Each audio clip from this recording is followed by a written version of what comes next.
Pourquoi est-ce que quelqu'un peut dire « je ne m'enfuirai pas » Devant quelle situation est-ce qu'on peut s'enfuir? On peut s'enfuir devant un danger, ou on peut s'enfuir devant une confrontation, on peut s'enfuir devant une situation qui nous semble difficile. Il y a même des maris qui fuient de la maison parce que la femme veut le frapper. Ça arrive, hein? Il y a des femmes qui frappent les maris. Donc le mari fuit. Ou bien il fuit la maison parce qu'il a peur de se faire gronder. Ou bien il fuit la maison parce qu'il n'a pas envie de se justifier et d'expliquer ce qui s'est réellement passé. Il y a aussi des enfants qui fuient la maison parce qu'ils ont peur que papa les frappe ou que papa les gronde. Donc, il y a aussi quelqu'un qui peut s'enfuir devant l'adversaire. Quelqu'un peut se lever, insulter une personne, mais l'insulter du début jusqu'à la fin. Et lorsque la personne va sortir pour dire, bon, maintenant je viens t'affronter, la personne peut aussi s'enfuir. Vous savez, ça me rappelle une histoire de quelqu'un, on a frappé son ami, il dit qu'il va le défendre son ami. Il rentre dans la cour, il voit un petit de rien du tout, il commence à engueuler le petit. C'est toi qui l'as frappé, tu vas voir avec moi. Alors que celui qui a frappé son ami était de l'autre côté. Mais lui, il était grand, balacré, comme une armoire, bien costaud. Et pendant que l'autre est en train de parler, le costaud arrive et puis il touche le dos de l'autre. Il dit non, c'est pas lui, c'est moi. Il dit ah, mais je crois que je me suis trompé de personne. Donc c'est pas, je me suis trompé de cours, c'est pas ici l'histoire. Amen. Pourtant il était allé pour se bagarrer avec celui qui a frappé son frère. Bien aimé, c'est pourquoi ce matin, je voulais vous parler de je ne m'enfuirai pas. Tu ne dois pas t'enfuir. Tu ne dois pas t'enfuir quelle que soit la situation. Je vais poser une question à quelqu'un. Est-ce que Dieu est lâche? Quelqu'un qui s'enfuit, il est comment? Lâche. Je ne vous ai pas entendu. Quelqu'un qui s'enfuit, il est comment? Lâche. Il est lâche. Il a peur d'affronter la situation. Mon père spirituel m'avait dit une chose que j'ai gardée très profonde dans mon esprit et que je continue de garder dans mon esprit. Ne fuis jamais une épreuve. Si tu la fuis, l'épreuve ira se mettre devant pour t'attendre. Mais elle va t'attendre. Pendant qu'elle va t'attendre, elle sera encore plus costaud. Et puis elle viendra avec d'autres pour la soutenir. Ça veut dire que tu vas affronter une épreuve encore plus dure. Ceux qui fuient dans leur vie sont des personnes qui n'arrêtent jamais de s'enfuir. Ceux qui s'enfuient sont des gens qui n'arrêtent pas de s'enfuir. Vous savez pourquoi? Parce que quand tu fuis ici, pour une situation, la situation va aussi se mettre de l'autre côté pour t'attendre. Tu vas encore fuir. Ça veut dire qu'il y a des gens, dans leur vie, ils ne font que s'enfuir. Ce sont des fugitifs éternels. Amen. Amen. S'enfuir. Ça ne va pas ici, je m'en vais là-bas. Regardez, je vais même aller même plus profond dans l'histoire des couples, par exemple. Une femme va dire, par exemple, cet homme-là ne me convient pas, donc je le laisse. Elle va le prendre encore un autre, il ne me convient pas, elle le laisse. Elle va le prendre encore un autre, il ne me convient pas, elle le laisse. Imaginez, il y a des femmes qui font ça. Hein. Tu la vois aujourd'hui, elle est avec Roger, demain elle est avec Bernard, après demain elle est avec Stéphane, après elle est avec, je ne sais pas, un autre. Mais tu lui dis, mais qu'est-ce qui s'est passé? Il dit non, lui ne m'a pas convenu, lui ne fait pas mon affaire. En fait, elle ne fait que fuir des situations. Alors que si Dieu t'a donné un couple, hein, il faut entretenir ton couple, supporter les situations qui sont dans ton couple et prier pour l'améliorer. Amen. C'est pareil pour un homme aussi qui va abandonner une femme pour aller de femme en femme. Amen. Amen. Alors ce matin, pourquoi est-ce que l'Esprit de Dieu m'a donné ce terme? Je ne m'enfuirai pas. Le thème de ce dimanche. À quel moment, à quelle circonstance est-ce que Dieu m'a donné ce terme de je ne m'enfuirai pas? C'est au moment où la pensée de l'homme est en train de penser à beaucoup de choses. Est-ce que je dois abandonner? Est-ce que je dois laisser tomber? Est-ce que je dois changer de situation? Est-ce que je dois faire ceci? Et puis Dieu dit, reste tranquille, ne t'enfuis pas. Amen. Je ne sais pas si je vais prêcher ce matin. Je ne sais pas. Je crois que je vais exhorter ce matin. Je vais exhorter ce matin. Vous savez, quand on prend notre Bible, dans le psaume, nous allons maintenant rentrer dans notre message, s'il vous plaît. Nous allons prendre nos Bibles dans le psaume, le chapitre 27. Le psaume, chapitre 27.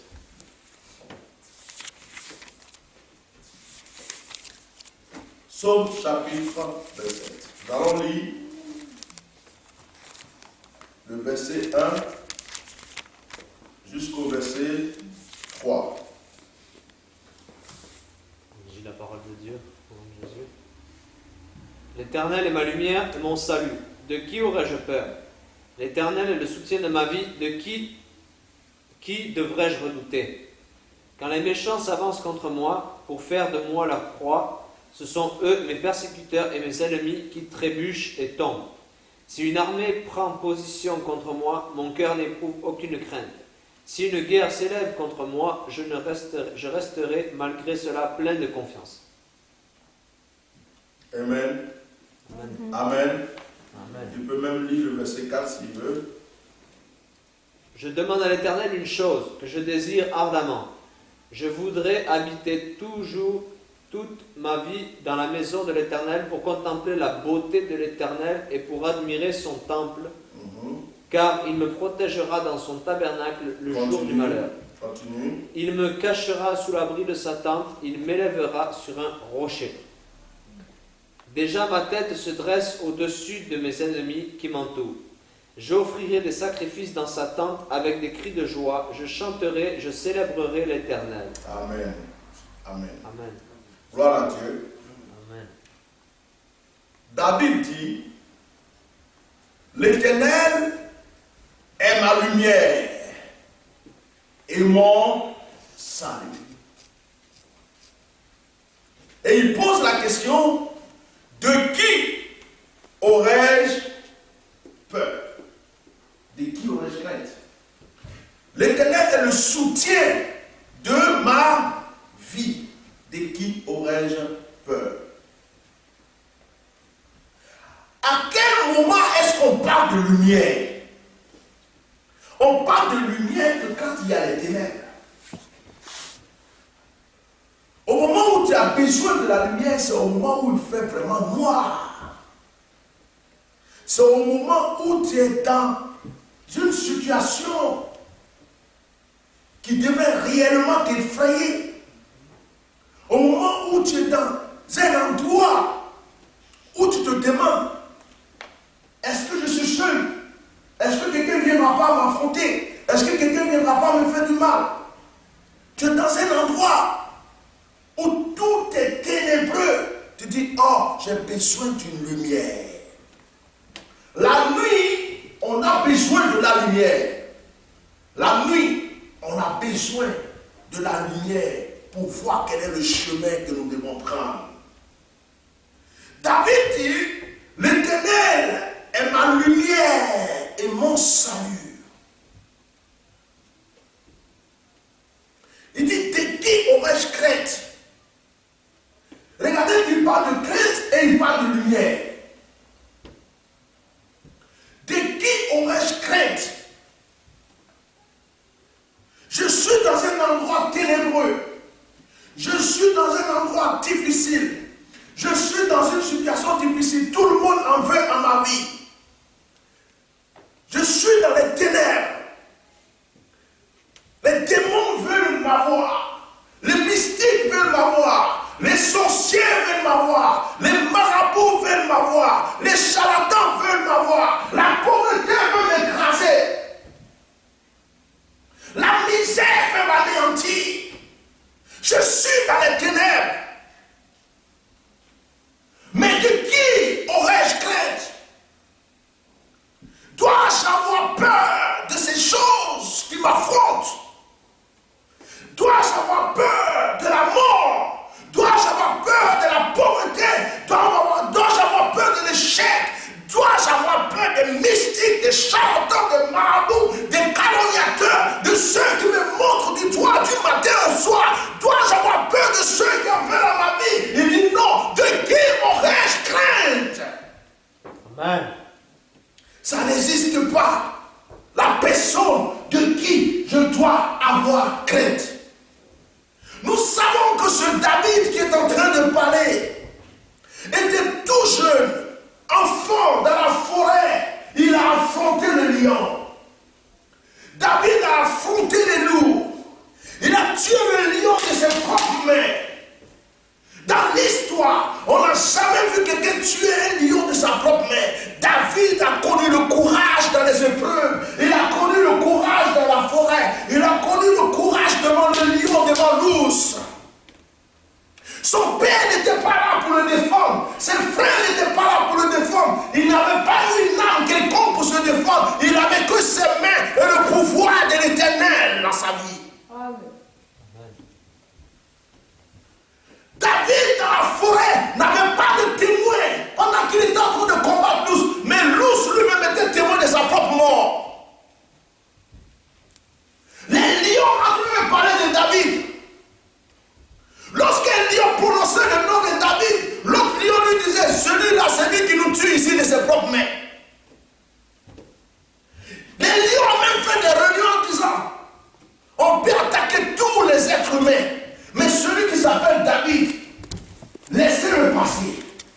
Quand vous le voyez changer de chemin, oh bien-aimé, j'aimerais que les démons parlent de toi. J'aimerais que les mystiques parlent de toi. J'aimerais que les fétichards parlent de toi. J'aimerais que la pauvreté parle de toi. Et qu'ils disent, on peut affronter tout le monde. Mais celui-là, laissons-le passer. Parce que de ses propres mains, il nous écrase. Amen. Amen. Pour que David puisse dire, de qui aurais-je crainte? C'est parce qu'il savait qu'il avait déjà remporté plusieurs victoires. Il savait en qui il devrait croire. Il savait qui était sa puissance. Il savait qui était sa protection. Et ce matin, j'aimerais que celui qui est la protection de David soit aussi ta protection. Amen. L'Éternel est ma lumière et mon salut. De qui aurais-je crainte? Il n'a pas dit, l'Éternel est ma lumière et mon salut, donc personne ne pourra encore m'affronter. Il n'a jamais dit ça. Il n'a pas dit, personne ne pourra m'affronter.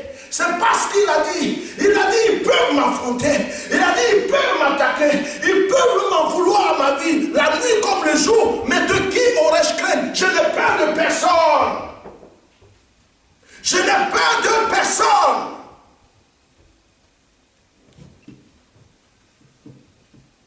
Oh. Je ne m'enfuirai pas. Le même David, après avoir combattu le lion, l'ours, a été celui-là qui a été devant Goliath, devant ce géant de 6 mètres. David l'a affronté avec une fronde et des pierres. Il a dit à ce géant, tu viens contre moi avec toutes tes armes, avec ta carrure, avec ton intelligence, avec ta puissance, avec ta richesse, avec tout ce que tu as comme qualité. Moi, je n'ai rien d'autre que l'Éternel des armées. Mais au nom de l'Éternel des armées, ce nom qui est Jésus-Christ, au nom de ce Éternel des armées, je te taillerai en pièces, je te couperai la tête aujourd'hui. Amen. David a affronté Goliath par son courage. Avec le nom de l'Éternel des armées, il a remporté la victoire. Bien-aimés, nous avons quelque chose entre nos mains. Nous avons un pouvoir. Nous avons une puissance. Nous avons une autorité. Et avec cette puissance et cette autorité, ce pouvoir, nous ne devons pas nous enfuir devant la mort. Nous ne devons pas nous enfuir devant la pauvreté. Quelqu'un n'a pas acclamé pour cela. Quelqu'un n'a pas acclamé. J'ai l'impression que c'est un funérail. Je dis, nous ne devons pas nous enfuir devant la pauvreté, devant la misère, devant le chèque, devant la mort. Mais nous devons le dire, de qui aurais-je crainte? Amen. Soyez nombreux à en vouloir ma vie. Chers mystiques, soyez nombreux à en vouloir à ma vie. Chers marabouts, soyez nombreux à en vouloir à ma vie. Pauvreté, misère, démons.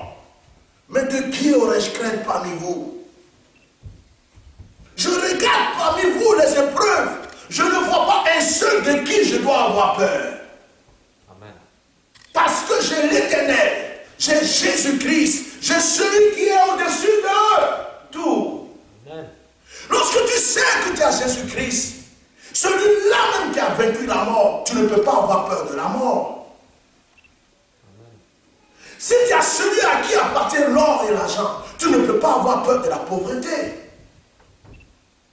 Si tu as celui qui a le pouvoir de guérir toutes sortes de maladies, tu ne peux pas avoir peur de la maladie. Il n'y a aucune maladie que Jésus ne peut pas guérir. Il n'y a aucune situation qui ne peut pas transformer et changer. Mais lorsque Dieu te laisse dans une situation, c'est qu'il est en train de préparer les solutions. Je ne dis pas la solution, mais les solutions qui doivent t'élever et glorifier ensuite son nom. Est-ce que quelqu'un peut acclamer pour cela? Oh, bien-aimé. Réveillez-vous. De qui aurais-je crainte? De qui aurais-je peur? Il dit, quand des méchants s'avancent contre moi pour dévorer ma chair. Oh, c'est profond ça. En fait, il parle des méchants comme si c'était des cannibales. Il dit, quand des méchants s'avancent contre moi pour dévorer ma chair, tu es là, tu n'as rien demandé à personne. Il y a des gens qui se réveillent le matin, qui sont contre ta vie. Ils dorment la nuit, ils sont contre ta vie. Pendant que toi-même, de fois, tu es en train de dormir, ils sont en train de faire des incantations contre ta vie. Ils veulent que tu sois pauvre. Ils veulent que tu sois misérable. Ils veulent que ton couple soit divisé. Ils veulent que tes enfants meurent.